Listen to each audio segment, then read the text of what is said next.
గొడ్డలతో నరికేశారు నిందితులు. మహేష్ కి సంబంధించిన విజువల్ మీరు చూస్తున్నారు. మహేష్, పురుషోత్తం, నాగరాజు వీళ్ళు ముగ్గురు ఫ్రెండ్స్. 2 ఏళ్ల కిందట నాగరాజు పెళ్లి బరాత్లో గొడవ జరిగింది. మహేష్ పై బీర్ బాటిల్తో పురుషోత్తం దాడికి పాల్పడ్డాడు. పురుషోత్తంపై కోర్టులో కేసు పెట్టాడు మహేష్. కాంప్రమైజ్ అవుతానని డబ్బులు తీసుకొని పురుషోత్తంపైనే దాడి చేశాడు మహేష్. మహేష్ను చంపి ప్రతీకారం తీర్చుకున్నాడు పురుషోత్తం. పోలీసుల అదుపులో నిందితులు పురుషోత్తం అలాగే నాగరాజు ఉన్నట్టు తెలుస్తోంది. దానికి సంబంధించిన బ్రేకింగ్ న్యూస్ చూస్తున్నారు. ఒక్కసారి ఆ సీసీటీవీ ఫుటేజ్ని చూసే ప్రయత్నం చేద్దాం.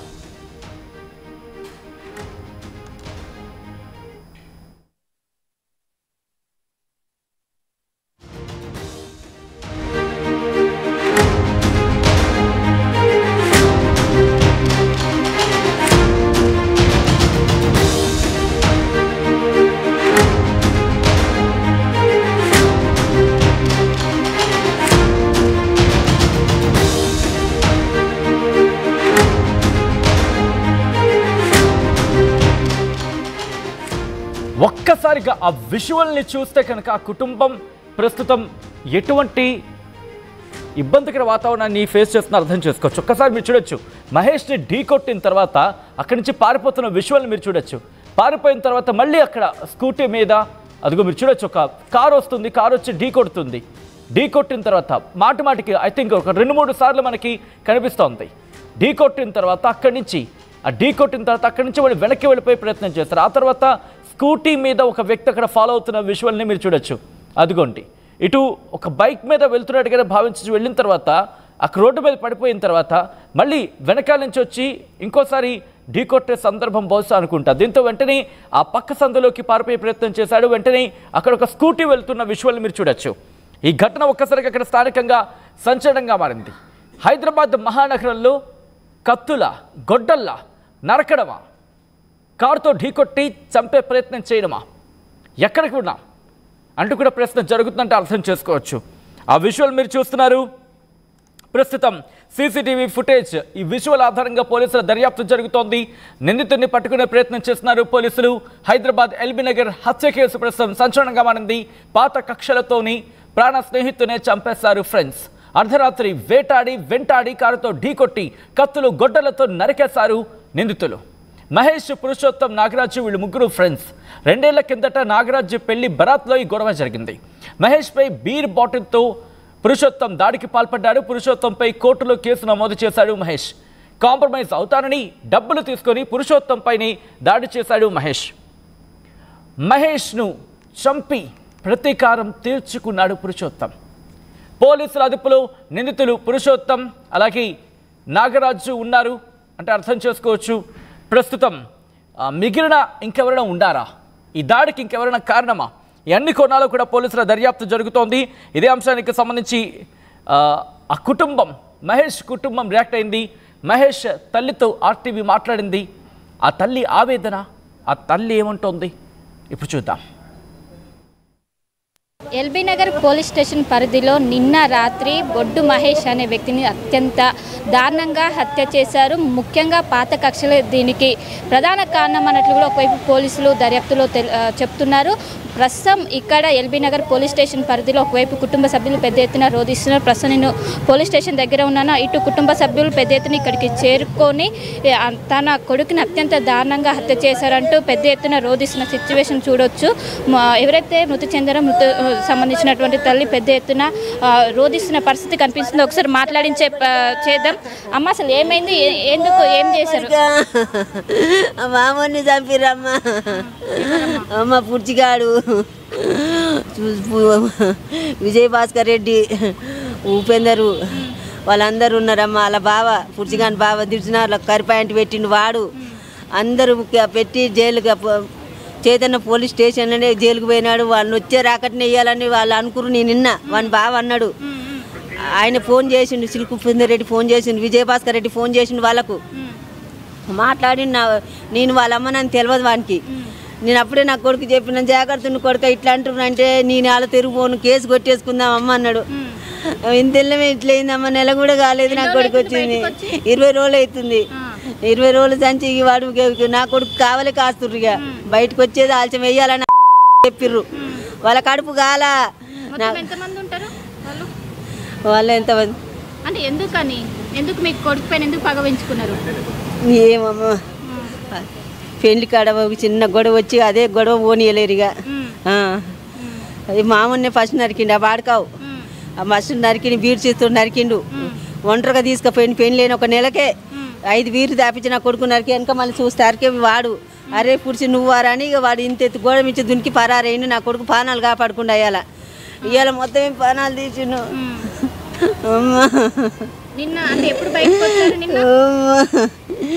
నిన్న మధ్యాహ్నం ఉంటేనే ఉండటమ్మ. నేను ఊర్లో ఉంటా. నా కొడుకు ఈడ రేపు సంతకం పెట్టాలని బెయిల్ మీద వచ్చిందిగా.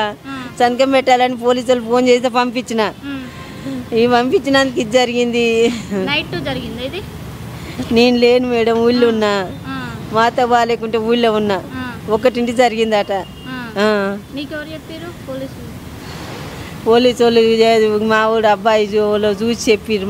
మామూలు దోస్తే ఇక్కడ అన్న పడిపోయిన వాళ్ళు నెంబర్ చెప్తే నాకు ఫోన్ చేసిండు. మంచిగానే ఉండాయి అంటే కామినీలోకి వేసిన అమ్మ ఏం కాలే అన్నాడు. అప్పుడే చచ్చిపోయినట. అది మహేష్ తల్లి అక్కడ రోధించడం జరుగుతోంది. ఆర్టీవీతో మాట్లాడిన సందర్భంలో ఆ దుర్మార్గుని విడిచిపెట్టద్దు అంటూ ఆవిడ వేడుకుంటోంది. నా కొడుకుని అత్యంత దారుణంగా చంపేశారంటూ ఆ తల్లి అక్కడ రోధిస్తోంది. ఈ కథను మిమ్మల్ని కాస్త కలవరపరచవచ్చు. అయితే మిమ్మల్ని కలవరపాటు గురి చేయడం ఆర్టీవీ ఉద్దేశం కాదు. కానీ ఇటు దేశవ్యాప్తంగా ఎటువంటి పరిస్థితులు ఉన్నాయి, మరి ముఖ్యంగా తెలుగు రాష్ట్రాల్లో ఎటువంటి పరిస్థితులు ఉన్నాయి మీకు చూపించడం, తద్వారా మీకు ఆ పరిస్థితుల మీద అవగాహన కల్పించడం, మిమ్మల్ని అప్రమత్తం చేయడంలో భాగంగానే ఈ కథను చూపించడం జరుగుతుంది తప్ప మిమ్మల్ని కలవరపాటు గురి చేసే ఉద్దేశం ఆర్టీవీకి ఎన్నడూ లేదు, ఉండదు. కానీ ఇటువంటి కథనాలు చూసినప్పుడు కాస్త కలవరపాటు గురే అవకాశం ఉంటుంది. కాబట్టి దీనికి సంబంధించి తగిన జాగ్రత్తలు తీసుకోవాలని ఆర్టీవీ సూచించడం జరుగుతోంది. ఇదే అంశానికి సంబంధించి మహేష్ సోదరితో ఆర్టీవీ ఎక్స్క్లూజివ్గా మాట్లాడింది. ఆమె ఏమంటుందో చూద్దాం. సో మొత్తం మీద చూడొచ్చు, పెద్ద ఎత్తున రోధిస్తున్న పరిస్థితి కనిపిస్తుంది. అసలు ఏం జరిగింది, ఏం చెప్తారు? మా అన్న బొడ్డు మహేష్ మా అన్నని అతి దారుణంగా కిరాతకంగా గొడ్డలతోటి తల మీద అసలు చూడలేనంత ఘోరంగా చంపిండు. వాడు పురుషిగాడు. వాడు నాగార్జున, సందీపు, చిలుకు ఉపేందరు, భాస్కర్ రెడ్డి వీళ్ళందరూ పక్కా ప్లాన్తో 3 days నుంచి కారులో తిరుగుతుర్రంట. మా అన్న చూసి ఎందుకు మనకు గొడవ అయిపోయింది, ఫస్ట్ నువ్వే నన్ను ఇది చేసినావు, నాకు గొడవ అయిపోయింది, మన ఇద్దరికి వద్దు అని అనుకుర్రంట. కూడా ఆడ పక్కా ప్లాన్ తోటి ఎవ్వరు లేరు, ఒక్కడే ఉండు, వీడిని ఎట్లాగో ఫస్ట్ కార్ తోటి గుద్ది వీడిని స్కూటీ తోటి ఇట్లా చేసి వాళ్ళు లాస్ట్కు ఇట్లా చేసిరు మేడం. ఇలా జరిగింది. మా అన్న అవుతాడు బొడ్డు మహేష్. అంటే వీళ్ళు ఎప్పటి నుంచి ఫ్రెండ్స్? ఇప్పటి నుంచి అంటే ఒక 6-7 years నుంచి ఫ్రెండ్స్. ఒక 2 years బ్యాక్ పెళ్ళి భరత్ కానీ ఒక్కడనే పిలిచిండు అనమాట. వేరే వాళ్ళ ఫ్రెండ్ పెళ్ళికి పిలిచి ఒక్కడనే పిలిచి పెళ్ళి భరత్లో మామూలుగా బీర్లు తాగి డ్యాన్స్ వేస్తుంటే చూడకుండా కావాలనే తిని చూడట్లేడు వాడు కావాలనే పక్క ప్లాన్ తోటి బీర్ సీసతోటి తల మీద కొడితే అప్పుడు మా అన్నని వాడు కొట్టిండు ఫస్ట్. పురుషోత్తం అనేటోడు. అసలు వీళ్ళిద్దరు మంచి ఫ్రెండ్స్ మేడం, ఇద్దరు చాలా మంచి ఫ్రెండ్స్. మంచిగా ఉండి పెళ్ళికి పిలిచి అట్లా కొట్టిండు. సరే పోనీ తర్వాత తెలిసి గొడవ అయిపోయింది కదా, వీళ్ళు కొట్టుకురు వాళ్ళు కొట్టుకుంటారు, వాడు కొట్టిండు, వాని ప్రకారం వానికి దెబ్బలే తాకలేవు, అయిపోయింది మన ఇద్దరం, ఇంకా నీ జోలికి నువ్వు రావద్దు నా జోలికి నేను రావద్దు అనుకున్నాం. 3 days ముందు వీడు పక్క ప్లాన్ తోటి చేపించిండు.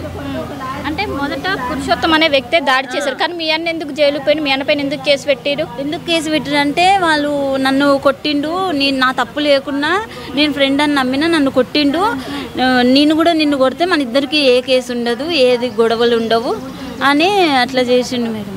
అంటే గతంలో పురుషోత్తం కూడా దాడి చేశారు మీ అన్న అని అంటున్నారు, అది వాస్తవం ఏమైనా? అది తనే ఫస్ట్ అన్న మీద అటాక్ చేసిండు.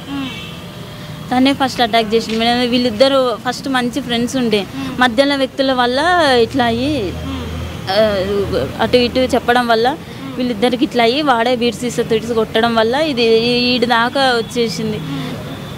అంటే 20 days అవుతుందా రిలీజ్? 20 days అవుతుంది మేడం. అంటే మీరు చూడట్లేదు అంటే చెప్పలేదు అన్నకి జాగ్రత్త చెప్తున్నాం మేడం. ఊర్లోనే ఉండిన రోజులు 3 days బ్యాక్ వచ్చిండనమాట ఇక్కడికి. వచ్చి సైన్ కొంచెం పని ఉంటే తీసుకొని వెళ్ళిపోదాం, ఈరోజు వెళ్దామని అనుకుండు. ఈరోజు ఊరికి వెళ్ళేది ఉంది, వాళ్ళు నైటే అప్పుడే అట్లా చేసేసి. వాళ్ళు ఎక్కడ ఉంటారు? వాళ్ళు బిఎన్ రెడ్డి, ఇంకా 2-3 ఏమో అల్కాపూరిలో ఉంటారు, ఇంకిద్దరేమో భరత్నార్లో ఉంటారు. అంతే. అంటే ప్రస్తుతం పోలీసులకు దొరికారా? ఏమో మేడం తెలియదు మాకు. పట్టుకోవాలి వాళ్ళని వాళ్ళకి తగిన బుద్ధి చెప్పాలి. వాళ్ళు కావాలని పక్కా ప్లాన్ తోటి చేసిర్రు, పక్కా ప్లాన్ తోటే చేసిర్రు. అంటే రాత్రిపూట ఎక్కడికి వచ్చారు? రాత్రిపూట ఫ్రెండ్స్ అందరూ మీట్ అయ్యి ఇంటికి వెళ్తా అని ఇంకో ఫ్రెండ్కి 2 బండి మీద నన్ను దింపు నవీన్, నేను ఇంటికి వెళ్తా 10-11 అవుతుందంట. ఆ టైంలో ఇంటికి వెళ్తా అంటే సరే దింపుతా అని 2 ఉన్నారంటే కొంచెం మా ఇంటికి కొంచెం దూరంలోనే ఇట్లా అయ్యింది. సో మొత్తం పోలీసులకు ఏం చెప్పాలనుకుంటున్నారు దీని గురించి మాకు న్యాయం జరగాలి మేడం. వీని తప్పు లేకున్నా వీన్ని ఎట్లా ఇది చేసిరో వాళ్ళకు తగిన శాస్త్రీయ జరగాలి. వాళ్ళు ఎక్కడున్నా వాళ్ళని ఏం చేస్తారో ఆ దేవుని మాకు న్యాయం కావాలి. అంటే మీకు ఎంతసేపటి తర్వాత తెలిసింది ఈ విషయం? మాకు 1:20కి అట్లా అమ్మ ఫోన్ చేసి చెప్పింది, ఇట్లా నరికిండ్రంట, ఒక్కడే ఉండంట, కామినీలూరు అంటే మీరు వెళ్ళండి అంటే మేము 1:20కి కామినీకి వచ్చినాం. వచ్చేసరికి అప్పటికే వాళ్ళు లేదు మేడం